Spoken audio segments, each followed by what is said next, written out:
What is change? It really is a disruption. It's an acknowledgement that we had an expectation around how something was going to work, what we're going to be doing, and all of a sudden that has changed.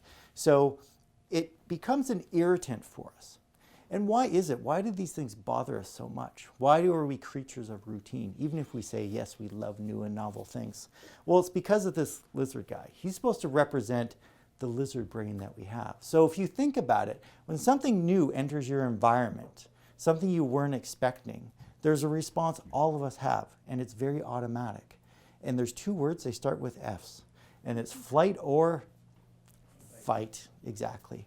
And you often can't prevent that response from happening inside you before your brain really gets to process it. You have this instinctual reaction of, whoa, something's wrong here, and I got to be on guard because I'm not sure what this is going to mean for me.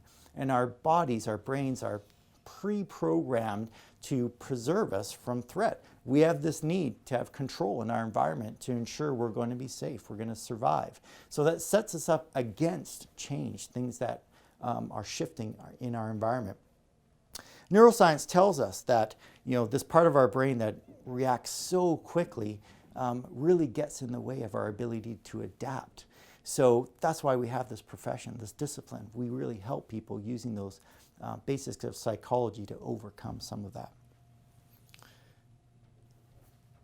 All right, change is hard. Would you agree? Change is hard within organizations today. And do we have any change going on today in the Calgary market space? Lots. We talk about the news headlines all the time of what's going on. That's reality. Not only for the folks who are transitioning in their roles, whether you're leaving, you're staying, whatever, but then operating within the organization. Even set processes you knew yesterday are shifting tomorrow. So that introduces a lot of difficulties for people. So reality is that 70% of changes, and this is documented research, fail to meet their promised objectives. It doesn't mean that they don't get done. Many changes do get done. I have an example. We just went back to our board of directors with the association I'm working with right now to say, hey, that certification you want to roll out next year? Well, it's going to cost a bit more than you thought. And this happens all the time. So changes aren't straightforward. We learn more as we go. And so we find that we get to the finish line, but it doesn't always meet all of the objectives we had planned for it. Why do you think that statistic is not as strong as we'd like? Human nature. Yeah, human nature. There's another word that comes in here a lot, starts with an R, resistance. And we'll talk a bit more about that as we go. So that's a big piece of this too. So what if we don't change at all and something magical just happens? Can you see how that actually resonates with many organizations today? So that classic case of denial. So that's another one of those aspects of why change is difficult for people. Maybe if we ignore it, it will go away. So we hope that's the case. Or we do things to create a look of busyness, of we're making progress, but we're not really. And this is one of the big enemies of change, actually, is organizations get into this mode of, yes, we're going to do it. So we're going to start by creating 15 presentations, and then we'll present them. And then hopefully we're done. So you get a lot of that activity, but we're not really generating any movement. We're not getting people to actually think about things in a different way or really learn how to function in a new environment. Here's what we do know. It's totally predictable. And we can help people work through that. This model you see in the top right was put together by Lewin back in the 1940s.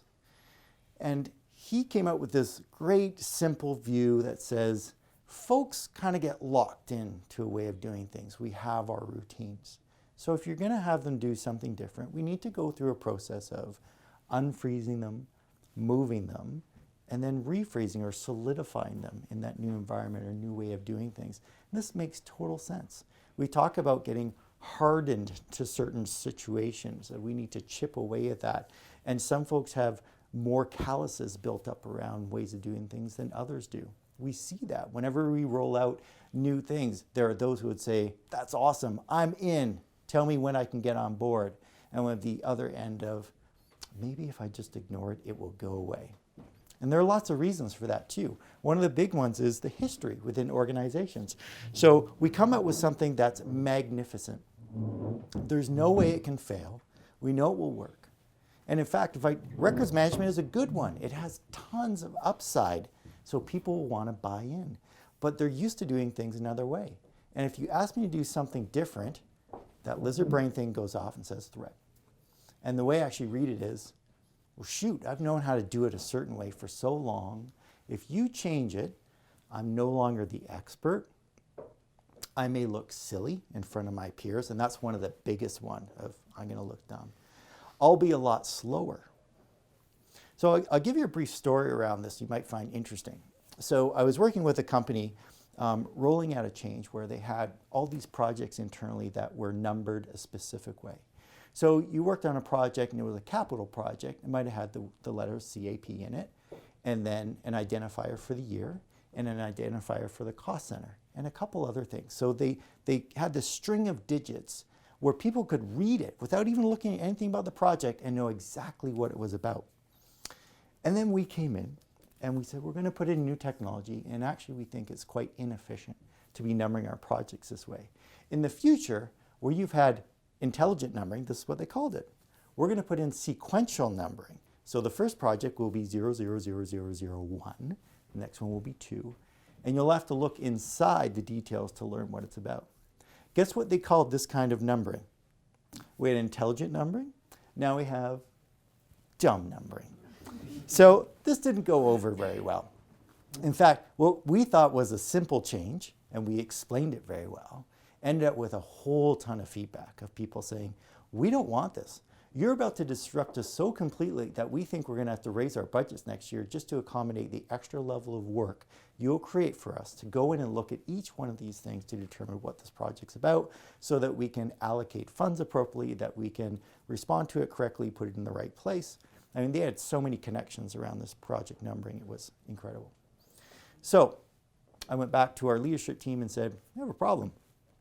But psychology tells us, even if we just spend time listening to them, we'll make an impact. Really. Trust me. Fingers crossed, it's got to work. So we got the mandate. Okay, go do it, Jeff. Now, we had locations all over the place. We couldn't go out and see them. That would have been best case of sitting eye to eye with people and having a discussion around what's happening. But we did it by phone. We said, we're here, we'll just briefly go over what's happening and we'd like to get your feedback on that. And then we spent 30 minutes, 45 minutes and just listening to what they had to say. And they spent a lot of time talking us through, here's what we do today. Do you understand what we have to do with these numbers? And what you're asking us to do is this. And here's how it's going to really derail us. And we closed each one of those by saying, we're so appreciative of the time you've taken. We get it. We've made clear notes here. We're taking this to leadership and we commit to you, we're going to come back to you with some answers. So we did that. Off we went to leadership, gave them all the data that suggested this might not be a great idea. Leadership considered it, and they had subject matter experts come in. They talked about what we're going to do and what's go forward look like. And they decided to stick with the plan. They're going to go ahead with sequential numbering. So we went back to each of those groups and explained the process. We want you to know you were heard, and we had a note from the director on that. So you were heard, we looked at all the data, the decision was made to go forward, but we want you to know we understand it. We're also hoping that by giving you this feedback early in the process, you can start thinking about ways that you might be able to get ready for this change. When we hit go live, when we eventually flipped the switch, we had a number of issues that came up, significant, that people needed help with. That didn't even reach the list. So it was a significant change for the organization, but we believe spending that time with people, giving them the opportunity to talk it out, feel they were heard, and then give them enough time to start processing how are we going to deal with this and giving them support along the way, enable them to adapt. It just takes time. So there are these principles, and we've got lots of them that we can leverage to help people move through change, and that's what this discipline is about. Hopefully this looks familiar, a bit of a different rendition, but if you have any familiarity with the stages of grief people go through, we use it a lot in change because they're similar. So the curve may happen faster or slower, but you get this, oh, it's going to be wonderful, or if I ignore it, it'll go away, shock and denial. Some feelings of loss of not just my handbag, but maybe I'm having to leave some other things behind that I'd really held on to, like your files, like your shared drive. In my case, when I was with IBM, they made the announcement that, I think it was after 8 weeks, anything that you haven't cataloged appropriately in your email inbox will be deleted. That's horrifying to someone who lives on information. And that sparked huge adjustments. And you know what the first thing we wanted to do? Find a way around it. How can we store things offline so they can't get at them? And that's what people do. So feeling of loss, confusion, anger, we had some of that. How do you expect me to serve my customers when you're taking away my information? And then a sense of resignation. I've reached the bottom. There's no way I can get around this. And then I'm now looking to, all right, if that's the new reality, what am I going to do to get by in that? So just hanging on, some hope and acceptance, and hopefully renewed motivation. So the next slide builds on that. This is really what it's about. We have an opportunity here. And a lot of it has to do with leadership. If I can get in front of that by doing certain things around using those levers of psychology, I can minimize that dip. And that's what it's all about, of preventing folks from getting so far down and feeling very angry, and you never consulted us, you haven't heard what we have to say, you haven't considered how we might deal with this in a way that works better for us, and get them back up to this performance level. We see this all the time right now with changes going on of what happens when it hits.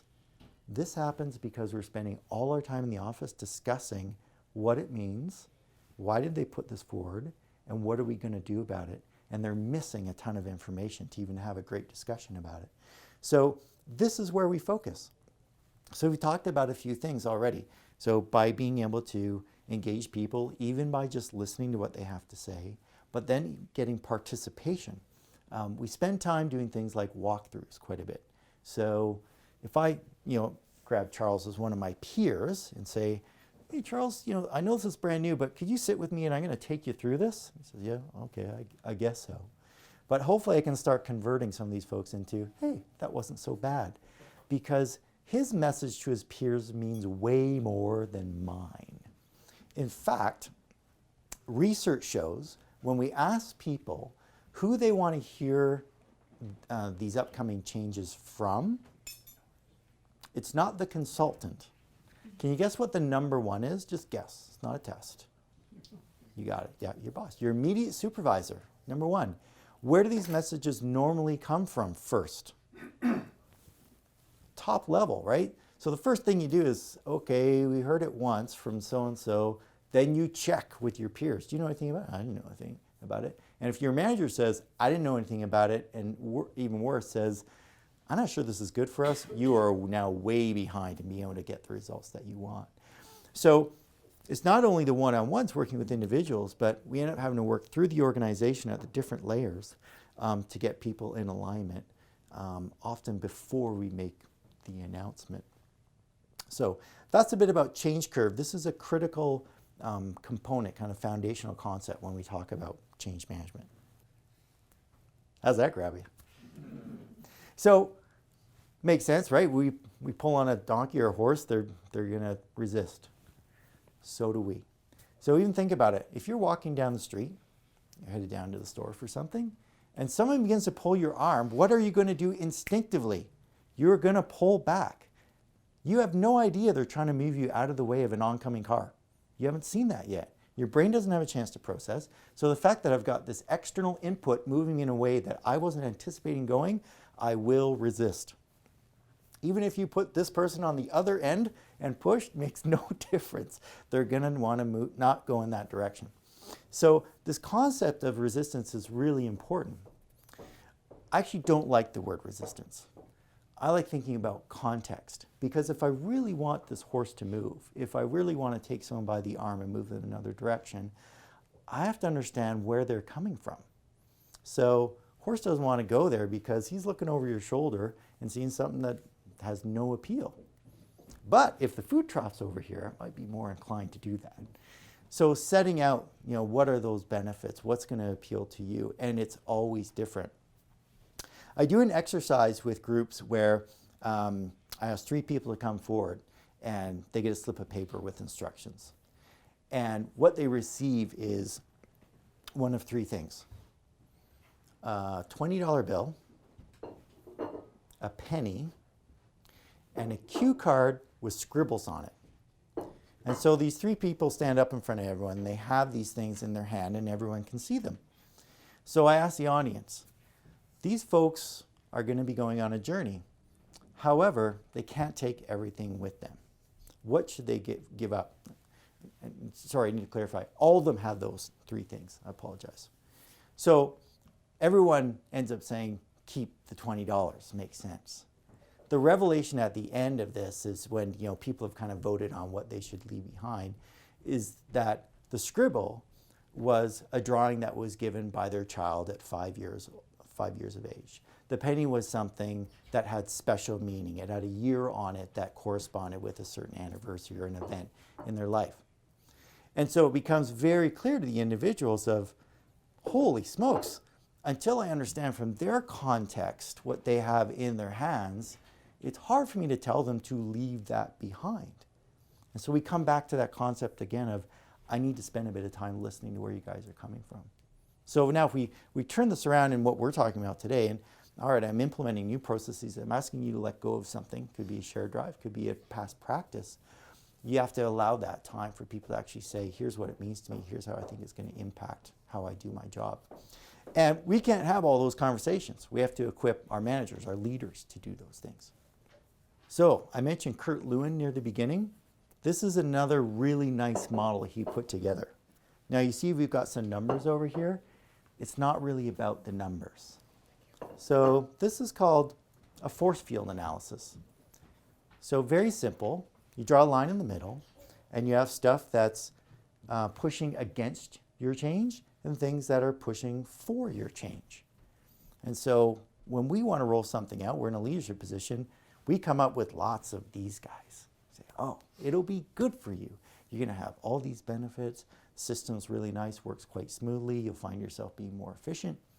But on their side, they're looking at all these things, saying, we've heard this before. We tried something like this 3 years ago. It failed. The system doesn't look that appealing to me.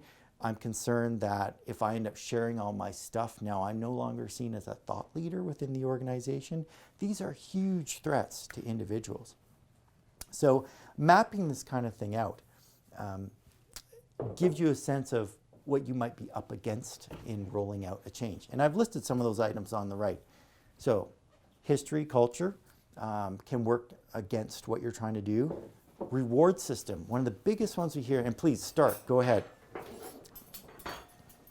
I will talk over you.